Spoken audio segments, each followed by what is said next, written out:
श्री शिवाय नमस्तु भयम। दोस्तों, जैसा कि आप सभी लोग जानते हैं कि 29 जनवरी 2026 यानी गुरुवार को पड़ रही है माघ मास की शुक्ल पक्ष जया एकादशी व्रत। और दोस्तों, यह वह तिथि है जो माघ मास में पड़ने वाली सबसे बड़ी तिथि है, क्योंकि यह गुरुवार के दिन पड़ रही है और इसका बहुत ही बड़ा और विशेष महत्व होता है। पूज्य गुरु जी ने कहा है कि अगर कभी भी मौका लग जाए और माघ महीने की एकादशी तिथि गुरुवार को पड़ जाए तो आप लोगों को 3 तुलसी पत्ते वाला उपाय तो अवश्य ही करना चाहिए। इन दोनों का संयोग बहुत ही कम आता है। इसी के साथ में गुरु जी ने अपनी शिव पुराण कथा में बताया है कि इस दिन आपको एक 3 तुलसी पत्ते वाला उपाय तो आपको अवश्य ही करना चाहिए, क्योंकि ऐसा दिन पूरे साल में सिर्फ एक ही बार आता है। और दोस्तों, आप सभी लोग जानते हो कि गुरुवार एकादशी तिथि का अगर सबसे बड़ा कोई उपाय है तो वह 3 तुलसी पत्ते वाला उपाय है। तो दोस्तों, गुरुवार एकादशी तिथि के दिन आप लोगों को इस 3 तुलसी पत्ते वाला उपाय को जरूर करना है। बहुत सारे लोग होंगे जिन लोगों ने इस उपाय को ना किया हो, मतलब पूरा साल निकल गया, उन्होंने किसी भी दिन इस 3 तुलसी पत्ते वाला उपाय को ना किया हो। पर दोस्तों, आपके पास एक आखिरी मौका बचा हुआ है, जो कि 29 जनवरी 2026 गुरुवार एकादशी तिथि के दिन है। इस दिन आप लोगों को इस वाले उपाय को जरूर कर लेना है।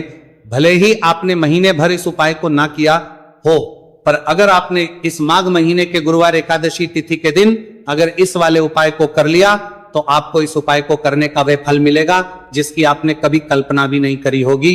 इसीलिए आप लोग इस वाले उपाय को एक बार जरूर कर लेना है, ताकि आप लोगों के हाथ से यह मौका ना जा सके और आपको इस उपाय को करने का फल मिल सके। दोस्तों, यह उपाय पंडित जी ने अपनी अभी की ही श्री शिव महापुराण की कथा में बताया है जी। इस उपाय को आज हम आपको बहुत अच्छे से समझाने वाले हैं। इस वीडियो को देखने के बाद इस उपाय को समझने के लिए आपको कोई और वीडियो को देखने की जरूरत नहीं पड़ेगी। तो चलिए दोस्तों, उपाय को शुरू करते हैं। देखिए, यह इस माघ महीने के गुरुवार एकादशी तिथि के दिन ये इतना खास होता है, इतना महत्वपूर्ण होता है, देखा गया है। कभी कभी बड़े बड़े पूजा पाठ अनुष्ठान से जो मनोकामना पूर्ण नहीं होते, वह माघ महीने की गुरुवार एकादशी तिथि के दिन एक छोटे से उपाय करने से ही आपकी मनोकामना पूर्ण होती है। और बहुत सारे लोगों ने इस उपाय को किया भी है और उनको इस उपाय को करने का फल भी जरूर मिला है। अगर आप लोग भी इस उपाय को करना चाहते हैं तो आप इस उपाय को पहले अच्छे से समझ लेना, सुन लेना, उसके बाद करना। आपको इस उपाय का फल जरूर मिलेगा।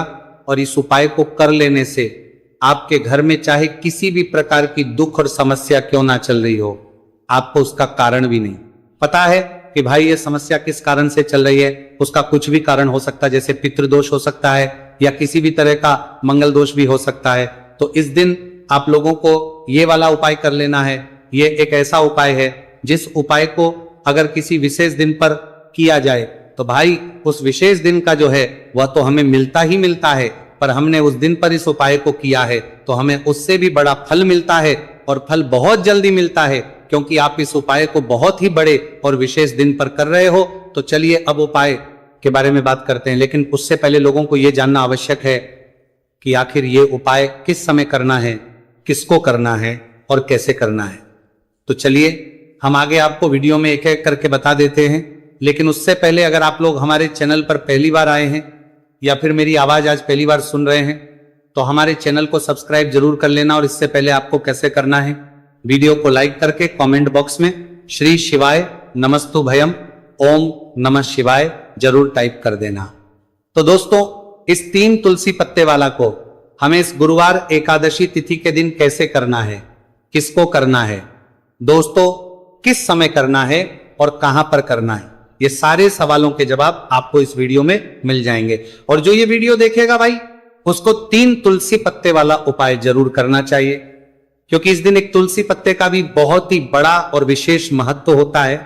और जब बात आ जाए 3 तुलसी पत्ते वाला उपाय की, तो ये सोने पे सुहागा वाली बात हो जाती है और ये बहुत ही बड़ा हो जाता है इस गुरुवार एकादशी तिथि का। तो अब दोस्तों, इस 3 तुलसी पत्ते वाला उपाय को आखिर करना किसको है, सबसे पहले हम लोग वो बात जान लेते हैं। तो देखो, घर की जो बड़ी माताएं बहनें होती हैं, उन माताओं बहनों में से कोई भी एक बड़ी माता बहन इस वाले उपाय को कर सकती है। और दोस्तों अगर आप चाहें तो अपने घर में से सभी सदस्यों को भी इस उपाय को करवा सकते हैं। अगर किसी व्यक्ति की खुद की कोई मनोकामना है, खुद की कोई दुख और परेशानी है कि वो अपने लिए ही करना चाहता है इस वाले उपाय को, तो वो खुद अपने लिए भी कर सकता है। बाकी अगर कोई घर में से ऐसा है जो कि अपने पूरे घर परिवार की सुख और शांति के लिए ये वाला उपाय करना चाहता है, तो भाई वो भी कर सकता है, उसमें भी कोई दिक्कत वाली बात नहीं है। कहने का मतलब यह है कि इस उपाय को हर एक सदस्य भी कर सकता है और पूरे घर परिवार के सदस्य के लिए घर की बड़ी माताओं बहनों में से कोई एक माता बहन भी कर सकती है। माताएं बहन अगर घर में उपस्थित ना हो या वो ये वाला उपाय ना कर पा रही हो, तो फिर घर का कोई बड़ा सदस्य भी इस 3 तुलसी पत्ते वाला उपाय को कर सकता है, चाहे फिर वह पुरुष ही क्यों ना हो, उसमें कोई भी दिक्कत वाली बात नहीं है। उसके बाद में दोस्तों जो अगला प्रश्न निकल कर आता है वो ये आता है इस उपाय को लेकर कि आखिर इस उपाय को हमें किस समय करना है, सुबह के समय करना है कि शाम के समय करना है। तो इस वाले उपाय को आप लोग सुबह के समय भी कर सकते हो और शाम के समय प्रदोष काल में भी कर सकते हो। अब अगर आप पूछो कि भाई सबसे उत्तम समय कौन सा रहेगा इस 3 तुलसी पत्ते वाला उपाय को करने का, तो हम आपसे बस यही कहेंगे कि इस उपाय को आप सुबह के समय करेंगे तो ज्यादा बेहतर होगा। बाकी अगर प्रदोष काल शाम के समय भी करेंगे तो भी अच्छा होगा, उसमें कोई भी दिक्कत वाली बात नहीं है। तो अब दोस्तों जो अगली सबसे बड़ी और पूर्ण बात आती है वो ये आती है कि सुबह अगर हम उपाय को करेंगे तो हमें कितने बजे से लेकर कितने बजे तक के बीच में करना है, और शाम के समय प्रदोष काल में करेंगे तो हमें कितने बजे से लेकर कितने बजे के बीच में करना है। तो देखो सुबह जितनी जल्दी हो सके आप उपाय को करने की कोशिश करना।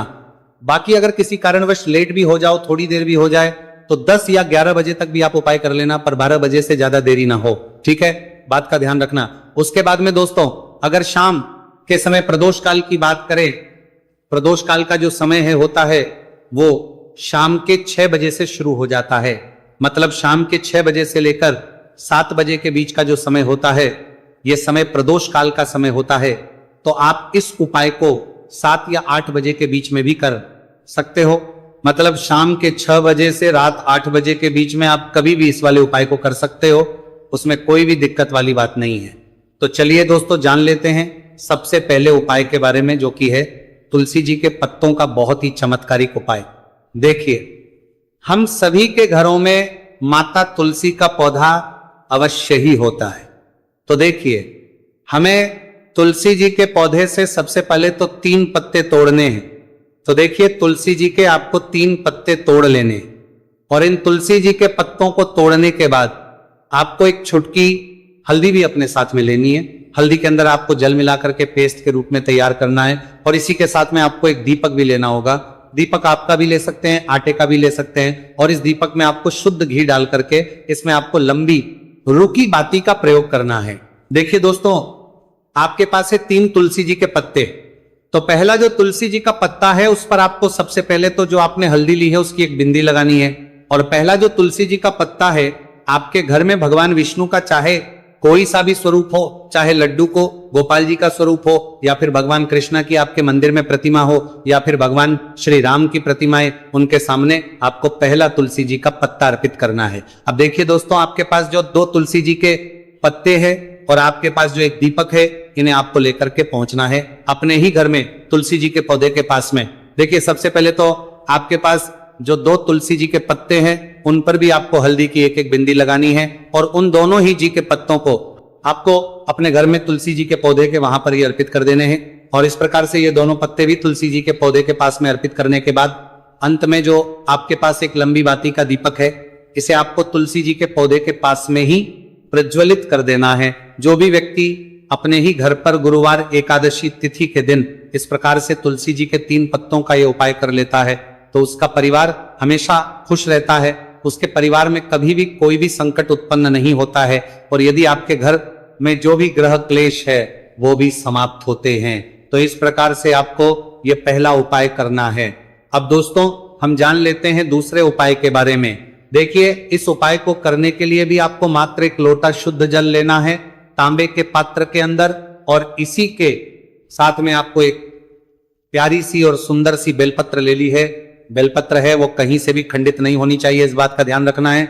बेलपत्र यदि आपको प्राप्त नहीं हो पाती है तो आप शिवलिंग पर चढ़ी हुई बेलपत्र को पुनः शुद्ध जल से धो करके उसका उपयोग कर सकते हैं। देखिए, इस उपाय को आप सुबह से लेकर के शाम तक किसी भी समय में कर सकते हैं। देखिए, मंदिर पहुंचने के बाद सबसे पहले तो आपके पास जो अपनी हथेली में रखना है और आपको कुंडकेश्वर महादेव से प्रार्थना है कि मेरे शरीर में या फिर मेरे परिवार के सदस्य के शरीर में कोई भी भारी रोग हो चुका है जिसमें उसे आराम नहीं मिल पा रहा है, डॉक्टरों को लगातार दिखा रहे हैं, दवाओं का लगातार सेवन कर रहे हैं, लेकिन बीमारी में आराम नहीं मिल पा रहा है, हे मेरे कुंडकेश्वर महादेव मुझे अपनी बीमारी में आराम दिलाने की कृपा करें। इस प्रकार से आपको कामना करते हुए ये जो एक बेलपत्र है इसे आपको माता अशोक सुंदरी वाले स्थान पर अर्पित करनी है।